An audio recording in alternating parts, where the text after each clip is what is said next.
Hello and welcome to the Virtual Cheese Awards 2020, showcasing the best of British cheese. I'm Kerry Love and I'll be looking after this session along with two very experienced judges. For myself, I have a long association with the dairy industry from spending most of my working life in flexible packaging. Cheese and dairy has long been a major passion of mine, so I'm delighted to be part of these awards today. Today, we are judging the cheese classes, and this class to be judged is Best Stilton, and we have 5 entries and is sponsored by FOSS, who provide analytical solutions for the food industry, and we're very grateful for their support. The cheese with the most points is the winner and will go forward to the best of category stage, which will be held on Saturday. The two judges will now introduce themselves, explain the scoring system, and then carry out the judging. So I'll hand over first to Richard Newell. Yes, good morning everyone. As Kerry said, I'm Richard Newell. Been in the dairy industry a very long time, approaching 40 years. And I have to say I'm quite pleased that we're judging the Blue Stilton class, because Blue Stilton is my speciality. I've worked for 3 different manufacturers as a cheesemaker right up to manager. So back to basics for me, and really excited and looking forward to it. So I'll hand you over to my colleague. Good morning everybody, my name's Sally Young. I've worked in the dairy industry now for around about 30 years, and predominantly in cheese making and cheese manufacturing. I've got quite a wide experience of British cheeses and territorial cheeses from the UK, and also quite a wide experience of continental cheeses as well. So back to Richard, who's going to explain our scoring system and how we're going to award merits to the cheeses today. Okay, so you won't actually hear us sort of doing an auction on scores, but I'd like to let you all know that the scoring is very rigorous. It's very easy when you're eating lots of samples of cheese to just to sort of forget the attributes. So we'll be scoring out of 10 attributes such as flavour, which of course is the primary one, body and texture, aroma, appearance, how true to type the product is as well, because these things are all important, particularly with the premium cheeses that we're looking at today. Okay, so we'll kick off with the first one then, which is sample 341 in this category. Let's make a start. So go for it, Sally. A standard whole Stilton. Okay, some very nice blue veining on there. And for those viewers who saw us earlier on today judging the soft blue class, with a Stilton we're looking for a clean dry rind, hints of russet always help, and a nice even distribution of bluing right up to the end. And with a blue Stilton, the piercing needles go in from the outside inwards, so you always tend to get more bluing in the middle. And the sign of a really good Stilton is that the blue is actually evenly spread right through to the crust. It shows a nice openness in curd texture, which allows the blue mold to flour. Shall we try it? Yeah. Nice mushroom aroma. Beautiful veining, Sally. It is beautiful, isn't it? Very eye-catching. I've scored that quite well on appearance because it's to me it's just beautiful.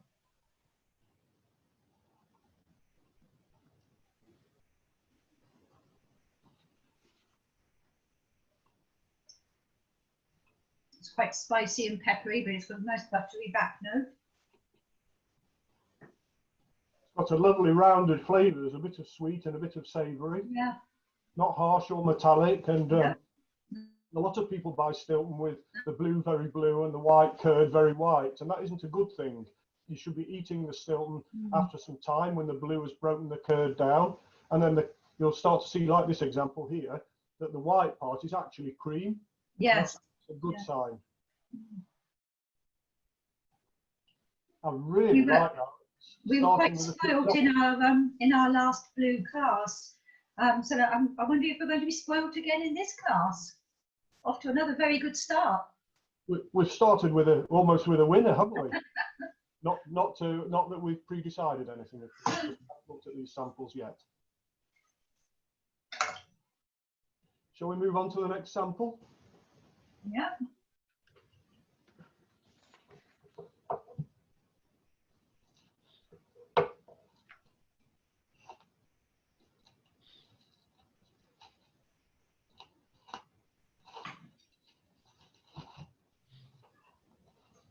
Lots of cling wrap to remove. Bit of a nuisance. Of course, as Kerry mentioned previously on another session, with these the Virtual Cheese Awards, we have relatively small samples, so they tend to be wrapped in cling. What do you think to this one, Sally? I'm not quite so impressed with the overall presentation. Again, it's a good point to make for the viewers that we would normally be judging these as a half wheel or a whole wheel, and we'd be sort of boring into the cheese in any case. A little bit darker on the rind. Lovely Okay, quite a bit of ammonia. But again, quite nice spread of veins. Perhaps not as good as the previous one. A bit of ammonia there for me, but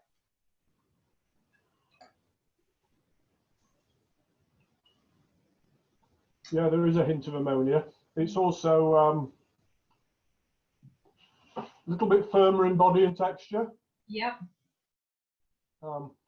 It's a nice cheese, but I think it's not for me as good as the first one. I'm thinking when you look at the crust, I'm thinking it's from the same supplier as the first one. I think so. And I'm just wondering, many manufacturers will put a standard profile and a mature profile, hoping to appeal to the judges' sensibilities. But for me, the first one was the winner of the two so far. Yeah. It's just not delivering that rounded flavour for me that the first one did. No, I agree.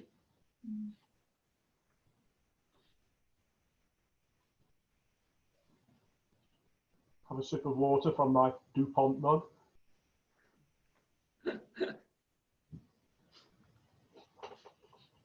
Okay, so moving on then. Grab some tissue and wipe my cutting knife. We don't want to cross-contaminate. What is interesting for me, Richard, is how you think you can pick up from the same supplier by the rind on the cheese. Yeah, as most of the viewers will know, Stilton can only be made in the 3 counties of Nottinghamshire, Derbyshire or Leicestershire, and there are a few key players, and if you're in the industry now, yeah, you start to recognise them now. Yeah. Certainly, I'm in the middle of that 20-mile radius, so I'm familiar with most of them. Yeah. And I have to say that I have no connections or vested interests. So, No. So moving on to this next 343, again, beautiful blue veining, lovely buttery body and texture. The knife just slipped through it. Very nice rind on this cheese. And a sweet aroma, which is quite unusual still. I don't have quite so much veining at the rind, perhaps. I'd like to see a little bit more. You can see where the needles have gone in from the outside. Did you see the brown lines? Yeah, you can, quite clearly.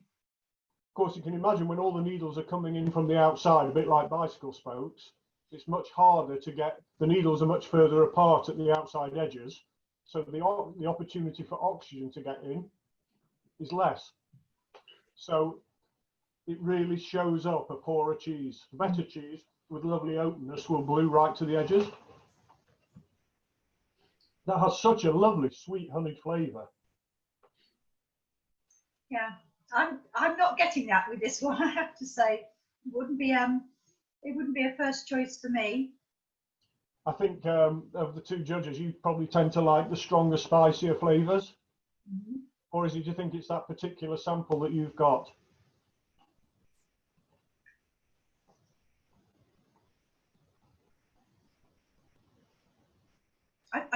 I don't want to say that the samples are completely different, but I'm actually getting some slightly off notes on here. That's very interesting. So that says variability. That's difficult because we're not together. If we were judging together in a tent.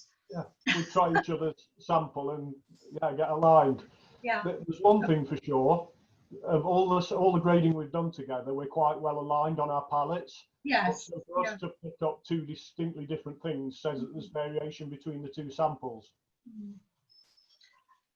Putting that to one side, this is just a bit flat for me, and it's just not delivering the lovely rounded flavours and the complexity of flavours that I was getting with the first sample. Okay. It's not one for me, but.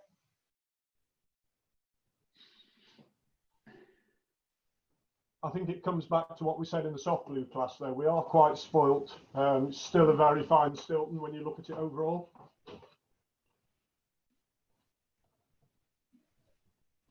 I can remember the days when there were blue Stiltons out on the market, in the marketplace, which had no blue in them, which is a bit of a.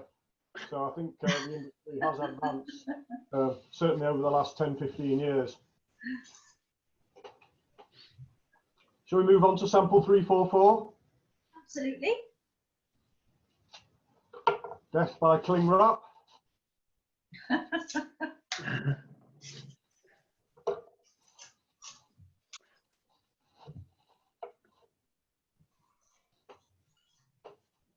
Cling film has its uses, but it shouldn't be with cheese, should it? No, that's right. Yeah. Instantly looking at this view, as you can see here, sporadic bluing, staining on the outside edge. Yeah, very much so with this piece as well. Very, very slightly tired, that sample, and probably wouldn't be, certainly wouldn't be on a photo shoot as what Stilton should look like. But we'll try it in a sec.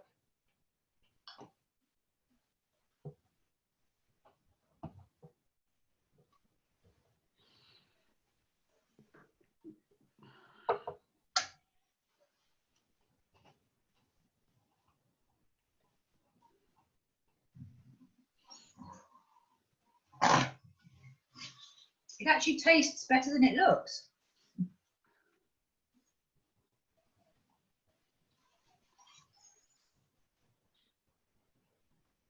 It does. It's hard and firm, so it recovers on flavour, but in terms of presentation, it's not quite there. Not right at all. So, Richard and Sally, you made a point about wrapped in cling film. Now, a lot of our viewers, and including me, would, once you've opened your Stilton at home and had a piece, you would normally wrap it in cling film and put it in the fridge. Should we be wrapping it in tin foil or something instead? Well, I wrap mine in tin foil. What would you do, Richard? It depends how long you're going to keep it for. We all know that cold air is dry air, so refrigerators are poisonous to cheese. They just dry it, and how many times have we taken a piece of cheese from the fridge and it's gone hard and yellow and dry purely because the cold air doesn't hold moisture. So the cling wrap will protect it if you're going to eat it in a day or two. If you're wanting to keep something for quite a long time, you probably wouldn't want to do that. You're probably better off buying it at the right stage from your outlet, because the manufacturers know how to look after it best. So foil for me as well, I think. Foil, right? Okay, that's a lot of people would be interested because your comment on cling film. So it just allows sweating to continue. Yes. Oh yeah, I agree. Yeah. Even something like a Stilton, Kerry, it's typically even at this stage now packed, it to be around about the 40 to 42% moisture level. Yeah. It still has a lot of water in it.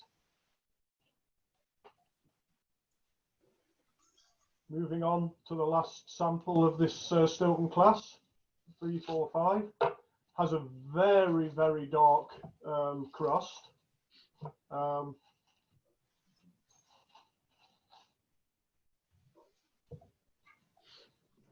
And again, very slightly sporadic bluing.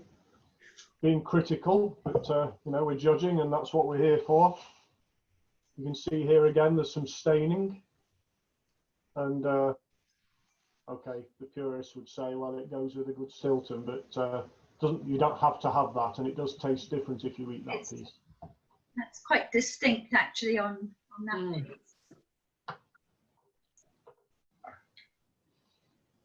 Quite an earthy aroma.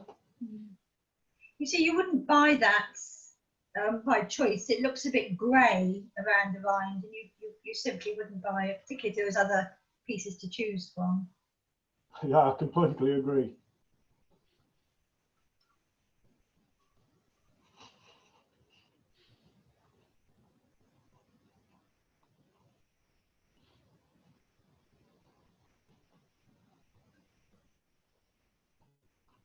Quite like the blue favourite. It's got those sort of peppery notes that I quite I was like. just going to say spicy peppery, that'll tick the box for you.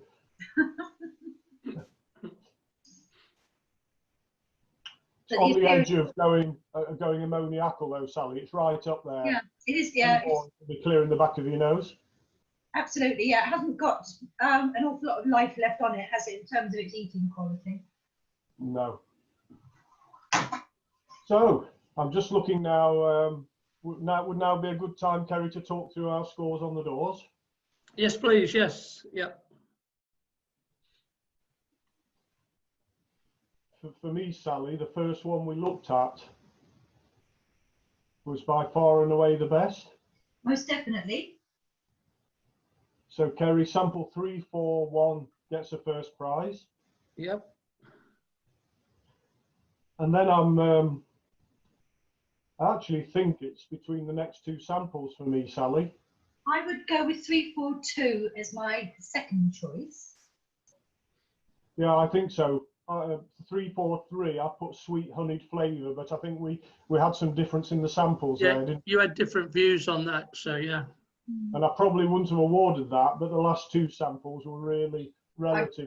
Yeah, I would agree with that, and I'm going to go back and have a look at that third one with the sweet honey flavours, because I wasn't quite getting that, but I'm quite happy with those scores. I think that's an accurate reflection of what we've seen.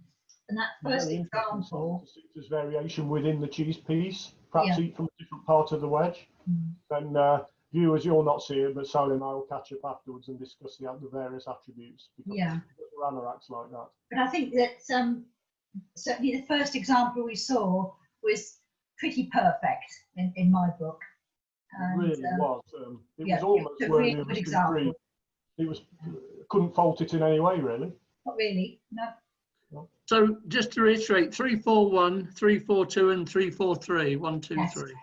Yeah, in that order. Strange coincidence. Yes, yeah. I think once again, certainly the viewers will have learned a lot about blue cheese again.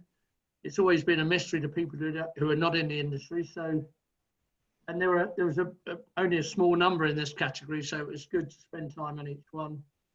And unless you got anything more, we'll wrap this one up. Yeah, no, that's it. Okay. Thank you. Thank you very much. Welcome to the Virtual Cheese Awards 2020, showcasing the very best of British cheese. I'm Kerry Love, and I will be looking after this session along with two very senior judges. For me, I have a long association with the dairy industry, first from spending most of my working life in flexible packaging, and then cheese and dairy has long been a passion of mine. So I'm very happy and actually honoured to be part of these awards today. Today, we are judging the cheese classes, and the one being judged now is Best Other Blue Hard, with 6 entries. And our sponsor for this class is the Grocery List. So thank you for that. We're very grateful for your support. The cheese with the most points is the winner and will go forward to the best of category stage. Now the two judges will introduce themselves, explain the scoring system and carry out the judging. So first up is Sally. Hello everybody, my name's Sally Young. I've been in the dairy industry for around about 30 years, predominantly in cheese making and in cheese manufacture. I've got quite a wide experience of British cheeses and territorial cheeses from the UK, and also quite a lot of experience on continental cheeses. So I'll just hand you over to Richard for him to introduce himself. Yes, are we morning or afternoon now? In any afternoon. Event. Good afternoon. Yes. That's why I said hello. Just like Sally, I've been in cheese for over 30 years and a lot of experience in cheddar and territorials, as you'd expect, but also my main speciality is blues. So we've just, for those of you who've been watching, we've just done a judging session on blue Stilton, and now we're going on to other hard blues. Blues are my passion, so really looking forward to this session. Well, this is the third lot of blues that we've been looking at this morning. And we're going to award our scores for the cheeses as we go through, based on appearance, how we think the cheese looks, the aroma, the flavour of the cheese, the texture, the aftertaste, so the flavours it leaves in our mouth after we've had that initial taste of it, and also whether or not the cheese is true to its character, whether or not it's true to the profile we would expect for this type of cheese. Okay, so we're going to start off with sample 124. Now, Richard, have you got much the same as me? I have a rather mottled. I've got a cheese here which looks as though it's been starved of oxygen for a while. I wonder if it's been wrapped in cling film for some while. Yes. Watch the other blues sessions, of course. It does make you wonder, doesn't it? And yeah, this seems quite patchy. It has a nice rind on it. It's quite even, but seems very devoid of blue. Now, since for viewers, since we're judging this, we don't get to see what type of cheese this is. This is just any hard blue. Any blue cheese, yeah. So we can't even say, well, it's typical for whatever, because we don't know what it's supposed to be.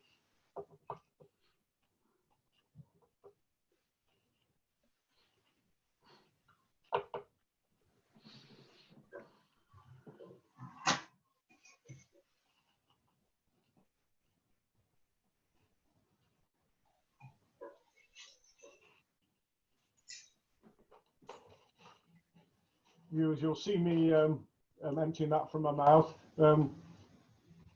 When you're judging many samples, you can't possibly eat all of it, so don't treat that as anything negative. That said, that cheese isn't particularly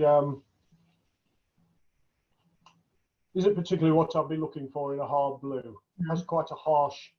It's very harsh. I'm finding it a part of that flavour and perhaps the texture is quite oily. Maybe that's just the harshness coming through, but it's certainly not delivering what I would say is a good flavour profile for that type of cheese. It has a very particularly good start in this category. Yeah, and apologise to you viewers. We always try to be diplomatic, and it doesn't pay to diss anyone's cheese, but we are here to it's like Strictly Come Dancing. We are here to criticise the product, hopefully constructively. But that for me wasn't nice. Had a very farmy, cowy back note at the end of the cheese. So probably not for me, that one. No, not me.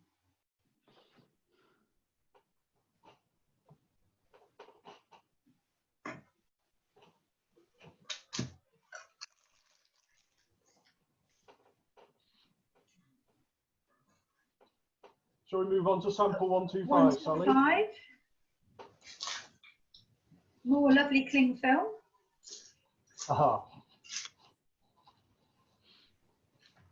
If I was a gambling man, I would say it's the same supplier as the previous sample. I think so. Can you see, viewers, that the blotchiness in the colour of the curd? Where the curd is paler, there's been more lactic acid developed. Lactic acid in cheese making bleaches the colouring out of the milk. And where the blue has worked, the blue steadily neutralises the acid and you get more yellowing. So that's just a sign of some inconsistent bluing rather than a particular fault. Again, a nice rind, cut from a truffle, nice yeah. rind, good theatre. Be interested to see what the flavour is like.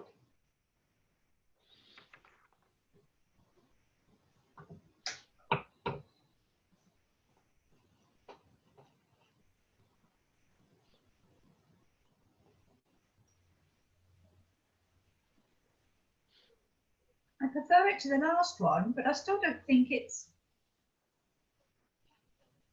not delivering what I would expect. Now I have a slightly dry mouth feel And again, it's a little bit ammoniacal.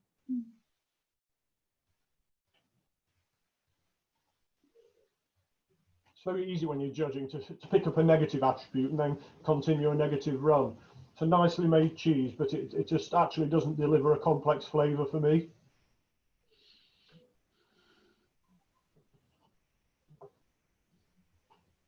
Sally and I have just done several judging sessions, and our palates are quite well aligned, which is encouraging. As you can imagine, if you're at loggerheads with your colleague judge, that wouldn't be good. And I think with this one, we're both pretty well aligned that it's probably not going to be in the Champions League.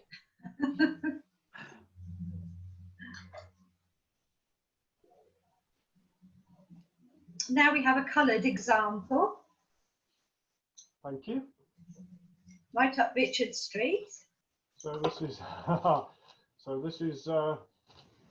sample 126.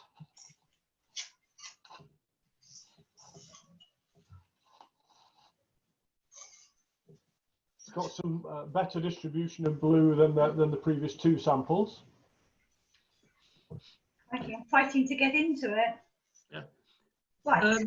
Sally or Richard, can we mention again, for the sake of viewers to this video only, that entries were asked to be sent in small pieces, hence they're wrapped in what they wouldn't normally be, maybe. Yes, we are getting samples of this cheese in just small portions. We would normally, if we were judging face to face, be sampling or boring whole cheeses or half cheeses. So it's not strictly representative of what we would normally do. Okay, so we've got certainly, well, I've got lovely veining one side, but not so clever on the other. So I've got not much that side, but actually it's looking pretty good on that side. Of course, it depends where you cut as to whether you're between two sets of piercing needles or right on one. Of course, where the air goes in, the blue then flowers. And while you were just explaining earlier, Sally, I just had a try of that, and slightly earthy flavour to it and a very slight bitter note. And as you know from earlier sessions, people rarely say, "Oh, that's nice and bitter." So probably a little bit more time, that would mellow.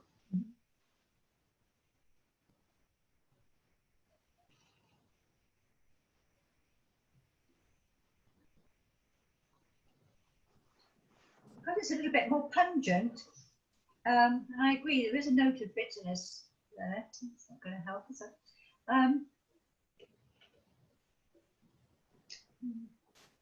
Yeah, I'm getting more bitterness now that as part of the aftertaste, but the initial sort of pungency and the sort of slightly peppery notes I quite like.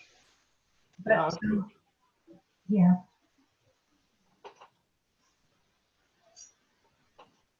Okay. Shall we move on to sample 127?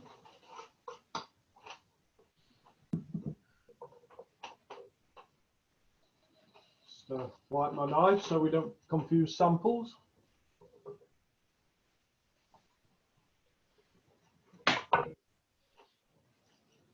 So sample 127 wrapped in greaseproof paper. So let's interesting to see what this is going to be like inside.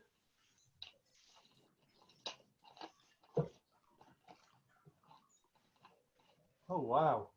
So that's actually cut from within the centre of the cheese. So someone's trimmed the rind off that. You can see a little bit of pink there, which is yeast often associated with the crust or the rind.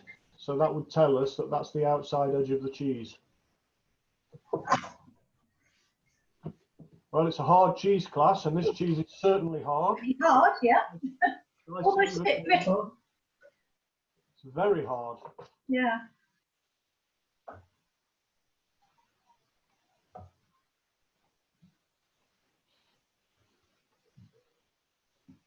Quite sort of a caramel aroma.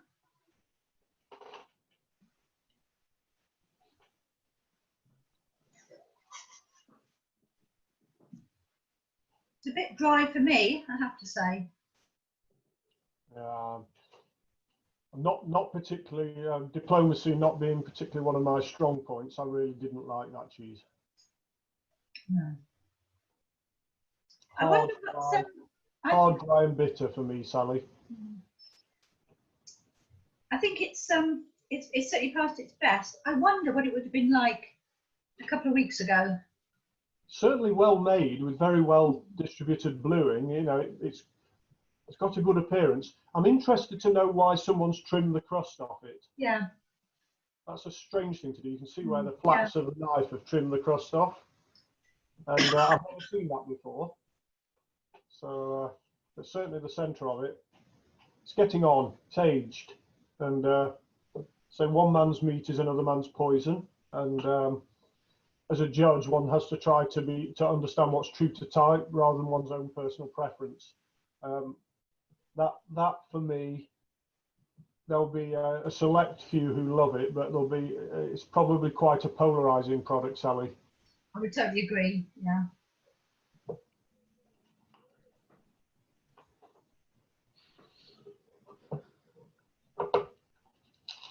Shall we introduce the next sample?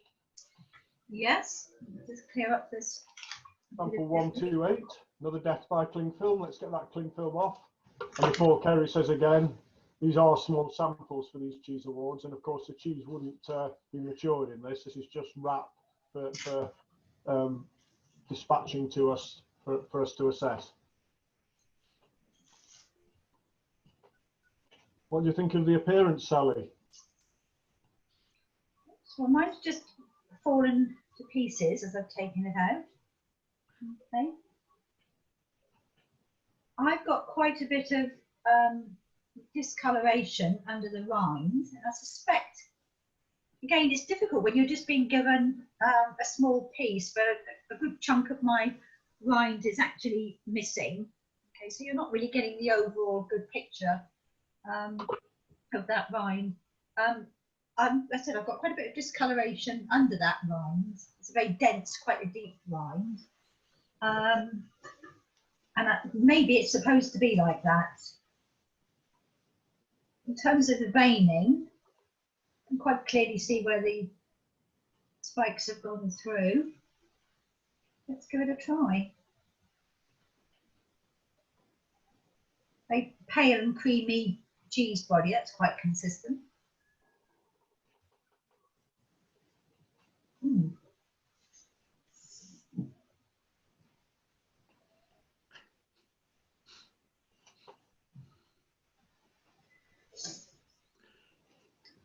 Some distinct yeasty notes there. I think this is your turn not to be diplomatic.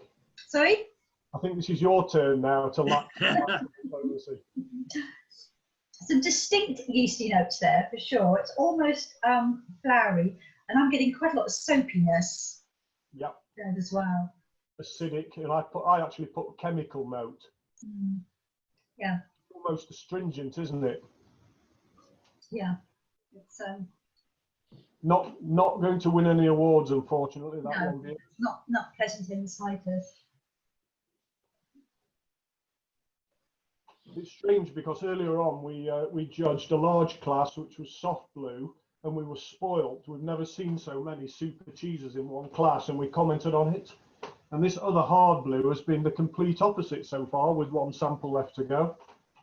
Certainly has.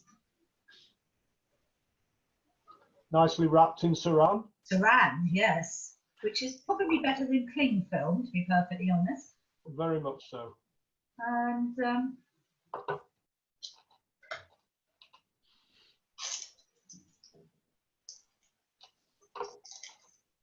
nice rind, certainly. Again, a wedge cut from a smaller size cheese. Again, one can see here where the blue has been acting, the acidity of the curd has reduced, and where the curd is more acid, the colour is whiter and brighter, and you can see that the blue mould actually breaks the amino acids down to ammonia, which is alkaline, that neutralises the acid. hence the more yellow around the blue. Probably, and again, as Sally mentioned earlier, we wouldn't know necessarily whether this is true to what type of cheese it is, because it's an open class. But really, for good bluing, you need more openness of curd structure to allow air gaps for the blue to flower. Yes, so I think it tastes different depending on where we eat it. Yeah, it's very, very dense in places, the blue, isn't it?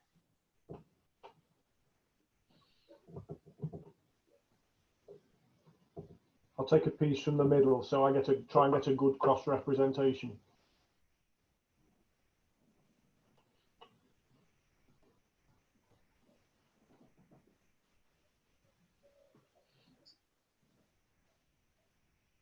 Again, I'm getting almost soapy notes there. I've got one word for it, dry. It's very dry, isn't it? Powdery.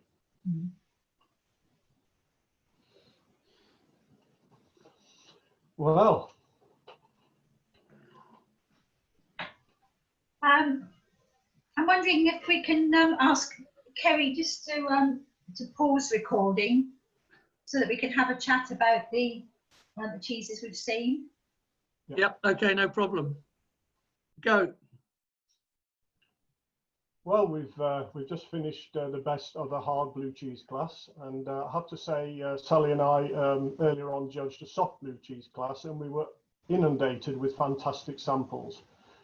Little bit less inspiring this particular class. We've looked at sort of 6 samples, and Sally and I have had quite a big discussion on which one should win.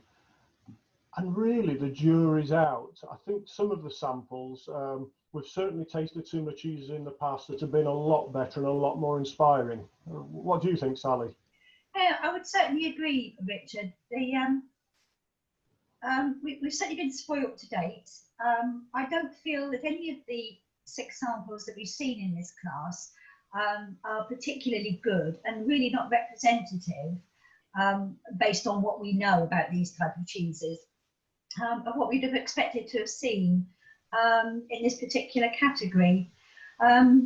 We've discussed it at great length, and we don't feel that we can actually award a first prize in this particular case. So we have opted for a third prize only, which would be cheese 126. And I think really that the people, I mean, we thank everybody who's entered into this class, but perhaps all the cheesemakers need to go back and have a look at the particular cheeses that they've sent in for this, and perhaps going back to their make sheets and maturation sheets and having a look to see perhaps why these cheeses haven't appealed to the 2 judges. You know, Richard obviously has significant experience with blues.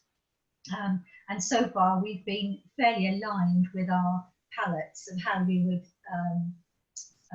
judge the cheeses, and we haven't come to any blows at all so far. We've been pretty much in agreement, and we are both in agreement that there is not really a worthy first place in this particular class. 100% agree. So if you're both finished with your comments, I think we better wrap this one up.